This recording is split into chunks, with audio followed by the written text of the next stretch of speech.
Herzlich willkommen auf Protect Inner Circle. Ich habe im letzten Video über die Güte gesprochen und darin auch erwähnt, dass man sein Herz eben nicht mit dem Außen füllen kann, sondern eben, dass man dieses Herz in Gott erst einmal erfüllen oder füllen muss durch die Liebe Gottes, um dann halt eben im Außen auch dementsprechend, ich sag mal, agieren zu können und dementsprechend auch das vom Außen gespiegelt zu bekommen, was man dann eben so in seinem Herzen hat. Und dieses Mal, oder was dazu hilft, eben diese Güte zu erreichen, um im Außen sich auch gesund zu bewegen in der Gesellschaft, da ist es sehr, sehr wichtig, dass man die Gabe Einsicht kultiviert. Und ich beginne gleich erst einmal mit dem Gedicht und würde dann auch nochmal tiefer darauf eingehen, warum das eben auch so wichtig ist, diese Einsicht zu haben, um gütig zu sein. Ich habe das jetzt schon mehrfach erwähnt, dass eben das eine mit dem anderen verwoben ist und man kann nicht nur sagen, okay, wieso, ich gehe doch in der Liebe und alles andere ist mir egal, sondern man muss wirklich alle Früchte und alle Gaben Gottes in sich kultivieren und auch dann,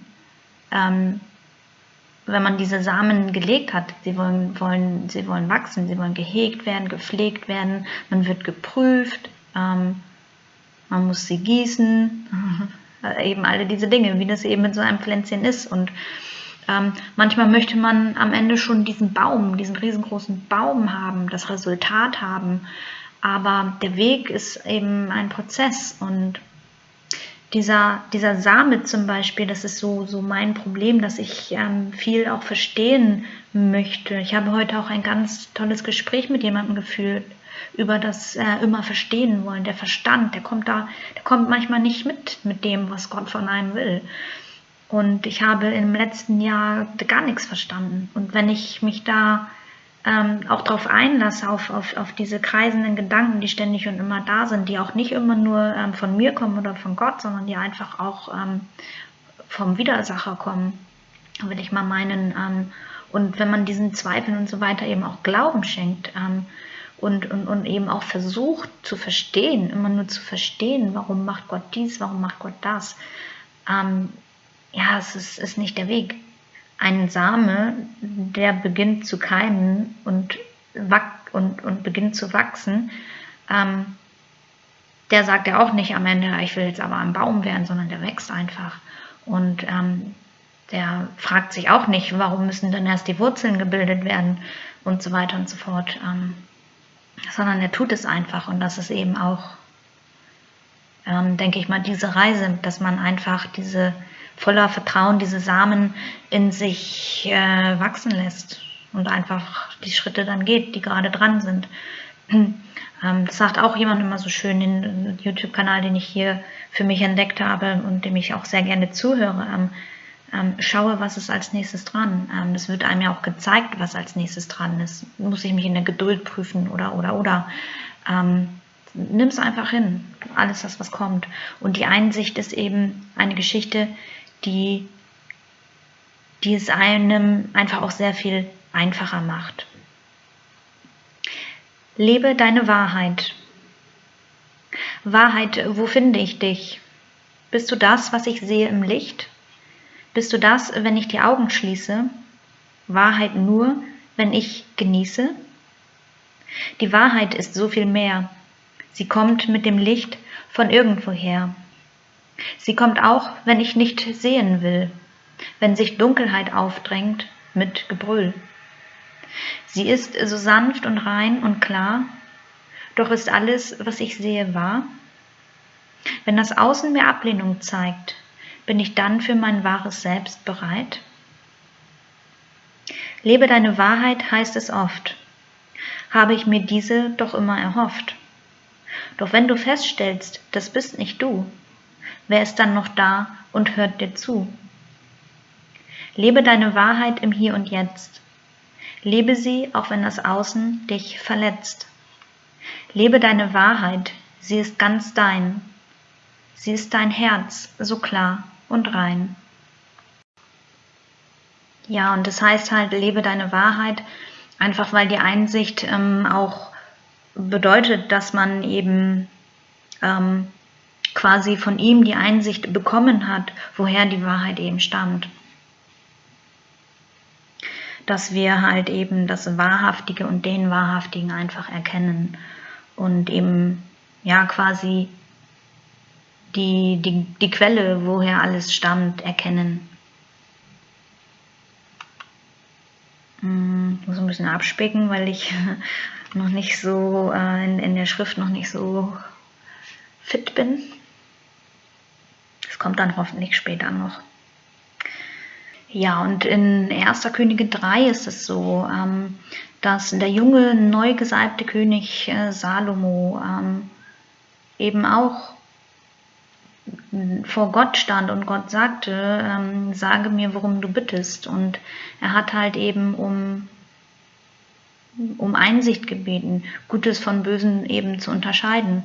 Und dann ist es halt in Vers 11 auch so, dass er ihm sagte, weil du genau darum bittest und nicht gebeten hast, zum Beispiel ein langes Leben zu haben oder um Reichtum oder darum, um deiner Feinde Tod, steht hier, sondern weil du eben genau um diese Gaben gebeten hast, quasi als König das Volk so zu leiten, wie es eben auch rechtschaffend ist in Gottes Augen, wie es eben auch sein soll. Und dafür braucht man halt diese Einsicht und eben auch alle diese Gaben und Früchte. Und weil er eben das getan hat, wurde ihm eben auch genau das gegeben. Und ich finde, in solchen Situationen kann man halt eben diese Wahrheit am Ende auch erkennen, die einem so im Alltag eben vor die Füße fallen, wo man eben auch nicht weiß genau, wie soll ich mich jetzt verhalten. Man kann einfach darum bitten, genau um diese Unterstützung bitten, die man eben auch braucht, besonders wenn man im Zweifel steht, wenn man eben darum auch bemüht ist, das Richtige zu tun und aber auch zu erkennen. Es ist ja wirklich so, dass ich viele Jahre lang meiner eigenen Stimme gefolgt bin, aber auch der Stimme, ich möchte sagen, der anderen Seite. Zum Beispiel der Stimme des Zweifels habe ich auch oft gehabt, dass ich immer versucht habe, selber zu kämpfen und voranzugehen in der Selbstständigkeit oder auch dieses Gefühl, nicht gut genug zu sein und so weiter und so fort. Und immer wieder wurde es laut. Und wenn es dann halt eben darum ging, gewisse Schritte zu tun, habe ich dann oft eben dieser falschen Stimme auch geglaubt. Und bis ich dann eben erkennen durfte und diese Einsicht auch bekommen habe, diese Gabe, es ist ja auch eine Gabe, man bekommt diese Gabe und man kann diese Gabe dann auch einfordern. Ich fordere inzwischen alles ein, was geht und muss aber auch sagen, dass das, wenn man eben diesen Weg wählt, eben das alles auch einfordert, das ist natürlich auch sehr herausfordernd, weil man, so wie ich das einfach auch erlebt habe, dann auch eben ständig geprüft wird. Und ja, ob man dem Ganzen dann eben auch gerecht wird. Ne? Denn also Gott hat ja auch zu Abraham, der ja 20 Jahre lang darum gebeten hat, einen Sohn zu bekommen, den er ja auch bekommen habe. Und dann hat Gott ihn aber auch genauso gebeten, diesen Sohn zu opfern. Und Abraham ist im Vertrauen geblieben. Er hat gesagt, Gott, ich weiß, ich glaube dir, ich vertraue dir. Und er hat seinen Sohn da eben hingelegt und wollte ihn gerade opfern. Und dann heißt es aber halt, stopp, war nur Spaß. Ich wollte nur wissen, ob du, ob du eben mir folgst, ob du wirklich im vollsten Vertrauen bist. Und sind einfach sehr viele Dinge, die ich jetzt persönlich für mich einfach in dieser Schrift auch immer wieder bestätigt sehe. Ja, und in den Sprüchen ist das so, Sprüche 18, Vers 15, ein verständiges Herz erwirbt Einsicht und das Ohr der Weisen sucht Erkenntnis. Bleib bei der Einsicht und steh zu deinem Wort. Ein Tor hat nicht Gefallen an Einsicht, sondern will kundtun, was in seinem Herzen steckt. Das fand ich auch sehr, sehr passend irgendwie zu diesem Gedicht jetzt noch, was ich ja geschrieben habe, zu dieser Wahrheit und wo kommt es eben her. Das heißt, fülle du erstmal dein Herz mit dem, was eben auch richtig ist, was eben auch die Wahrheit ist, dann kannst du es eben auch weiter nach außen tragen und nicht, wenn dein Herz nicht gefüllt ist und du eben viele Anklagen auch zum Außen hast. Also ich war ja auch so sehr im Schmerz und ich hätte auch sagen können zu meinem Gegenüber, der von heute auf morgen mich abgelehnt hat, hätte ich auch sagen können, du bist schuld und immer mit dem Finger auf dieses Gegenüber zeigen können. Aber das habe ich nie in keinster Weise getan, weil es ist nicht die richtige Weise. Man tut dem Menschen ja auch nichts Gutes, wenn man mit dem Finger auf jemanden zeigt und sagt, du bist schuld. Diese Schuld, das ist so wie ein Wortfluch. Das hatte ich neulich bei einem Kind auch gesehen, wie sie dann irgendwie so geredet hat und dann irgendwie ging das auch um irgendein Thema und zu dem Vater und irgendwie hat da was nicht funktioniert und dann sagte sie zu ihm, Schande über dein Haupt. Wo ich am liebsten aufgesprungen wäre und gesagt hätte, oh, nimm das zurück. Und ich musste das auch erstmal für mich verarbeiten, dass man selber erstmal seine eigenen Gedanken eben auch klärt und dementsprechend auf seine Worte achtet. Also diese Einsicht, das ist ja auch eine Umsichtigkeit, wenn man das Hebräische dann eben auch übersetzt, umsichtig sein mit dem, was einem gegeben wurde. Also sei halt eben immer bedacht zu dem, was du denkst in allererster Linie, was du in dich integrierst, welcher Wahrheit du folgst und wie du das dann halt eben nach außen trägst. Denn so unschuldige Gedanken, wie das manchmal sind und dieses mit dem Finger auf jemanden zeigen und ihm zu sagen, du bist schuld, das ist wirklich, wirklich gemein. Und das hat, auch wenn man verletzt wurde, manchmal sind es ja auch Dinge, die andere eben nicht mit Absicht tun, die sie einfach nur tun, weil sie nicht anders können, weil sie eben keinen anderen Ausweg sehen, weil sie eben nicht mit Gott gehen, sondern halt eben in ihrem eigenen Kopf und Verstand umherkreisen und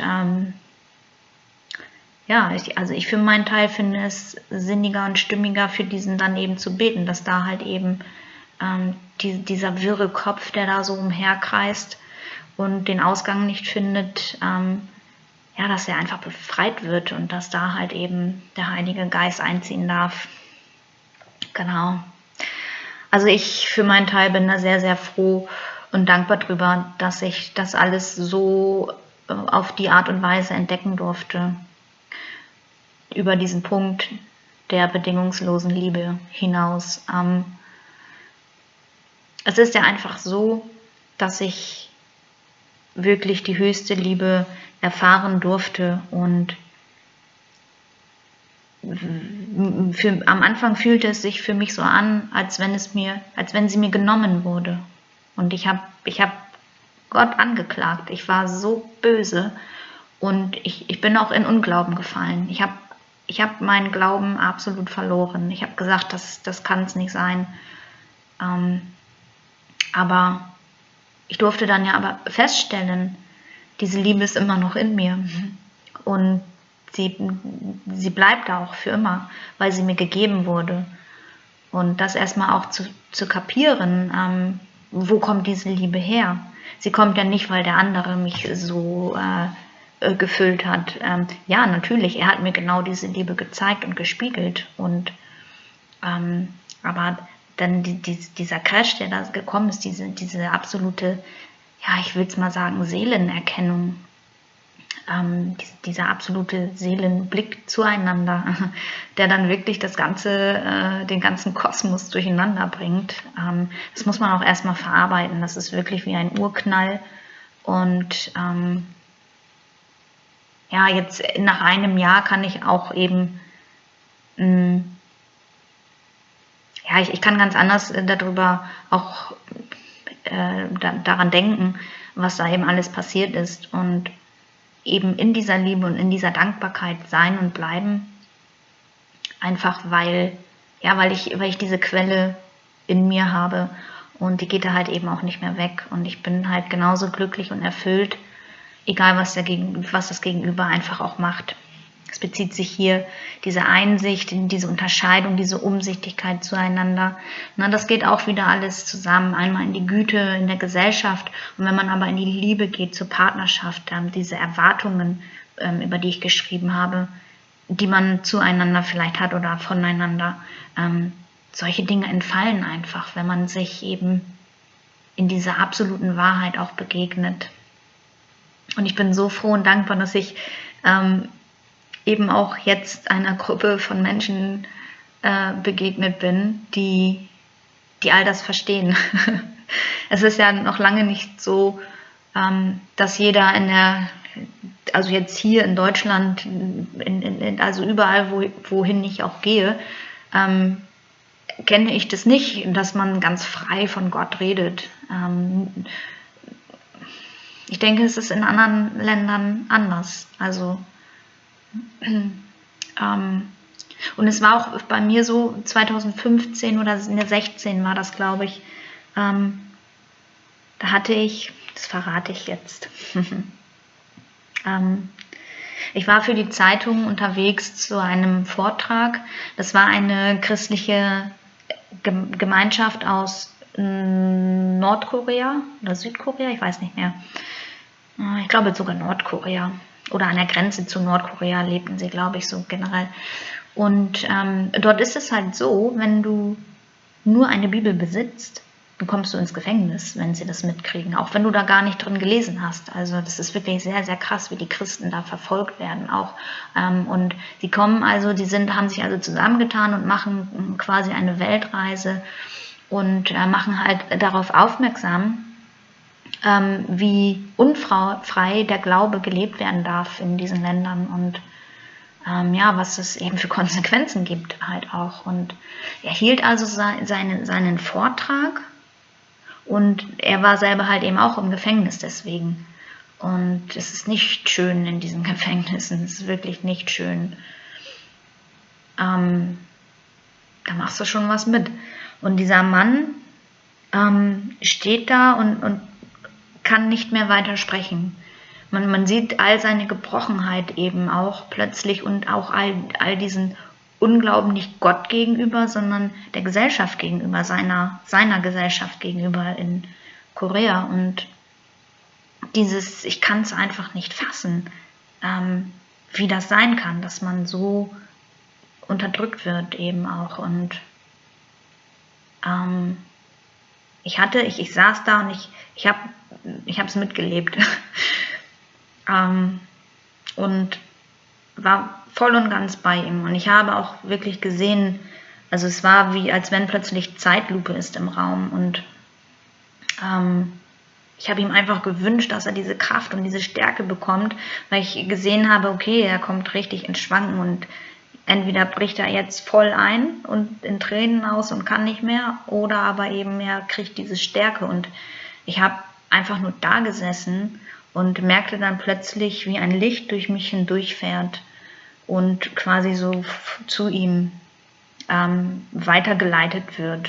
Also und das war für mich persönlich ein besonderer Moment, weil ich habe immer zuvor an Gott geglaubt, aber ich habe diese Jesus-Geschichte auch nie wirklich geglaubt, dass er wieder auferstanden ist und dass er der Sohn Gottes ist und so weiter. Ich dachte immer, okay, vielleicht fand Gott ihn ganz besonders und habe ihn mehr so als Propheten auch gesehen, wie es in Richtung Islam eben ja auch gedeutet wurde. Aber ich selber habe nie wirklich an Jesus geglaubt.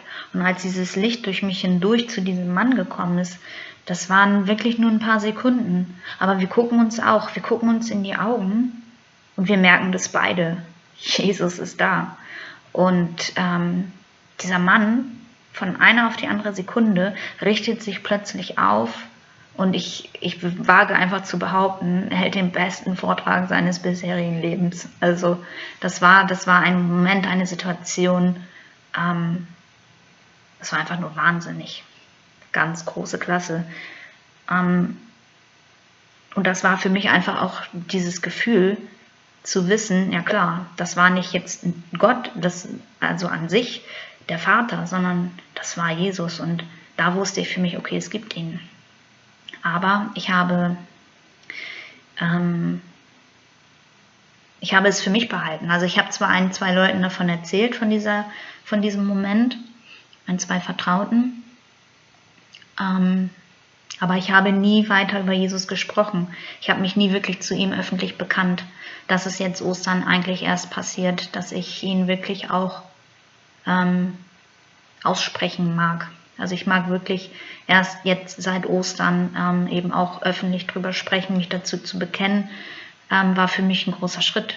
Denn wie ich schon eingangs sagte, wenn man hier durch die Ortschaften geht und wenn man da halt Jesus in den Mund nimmt, dann da wird man nur komisch angeguckt.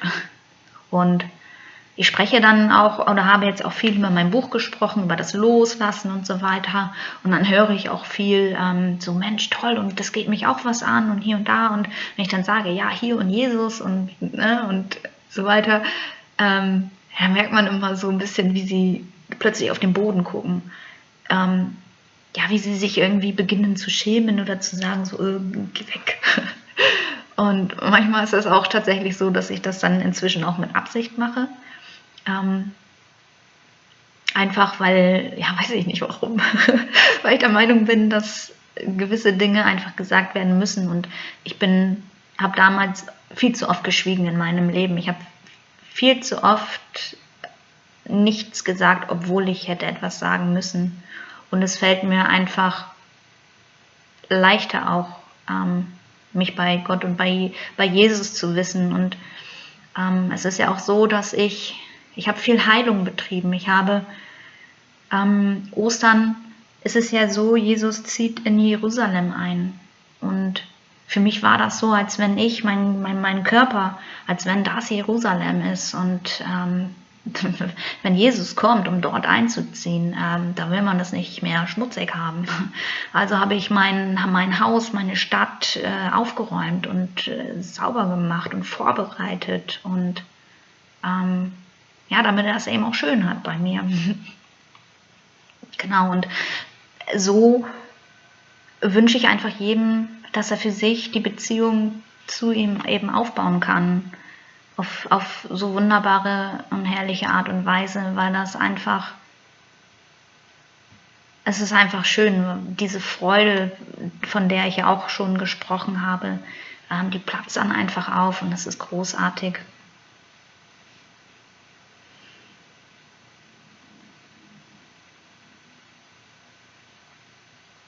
Genau. Lebe deine Wahrheit, heißt es oft. Habe ich mir diese doch immer erhofft. Und das ist es halt, was ich für mich entdecken durfte. Die absolute Wahrheit. Doch wenn du feststellst, das bist nicht du, wer ist dann noch da und hört dir zu? Mir hat am Anfang keiner zugehört mehr, als ich angefangen habe, von Jesus zu reden. Und ich habe mich dann mit Absicht eben auch von allem ferngehalten und vollkommen isoliert, sodass alle diese Samen eben in Ruhe auch wachsen können, die ja noch so frisch sind. Und diese kleinen, ich habe auch gerne gegärtnert in meinem Häuschen, und wenn man dann so diese kleinen Mini-Pflänzchen hat, die hegt und pflegt man, da ist man ganz besonders behutsam auch und legt noch eine schützende Haube drumherum, und genau das habe ich einfach getan. Ich bin ja, ich will nicht sagen, wie David habe ich mich in meine Höhle zurückgezogen, aber doch, ich denke schon, dass eine Art Vorbereitung eben in jedem steckt, der eben Lust hat, noch ein bisschen was zu tun und den richtigen Weg zu gehen. Die Menschen haben vieles versucht, viele Religionen ausprobiert, Ländereien verschoben ohne Ende, haben viele Gesellschaften gelebt, zum Beispiel die Weimarer Republik, dann den Nationalsozialismus. Man braucht da einfach nicht viel für, um zu sehen, dass das alles irgendwie in die Hose gegangen ist. Die Menschen, die versuchen sich immer wieder neu zu erfinden und nicht immer zum Guten. Oftmals ergeben sie sich einfach auch dem Bösen, weil es einfacher ist. Ich weiß nicht warum, aber eine Sache, die ist immer gleich. Agape.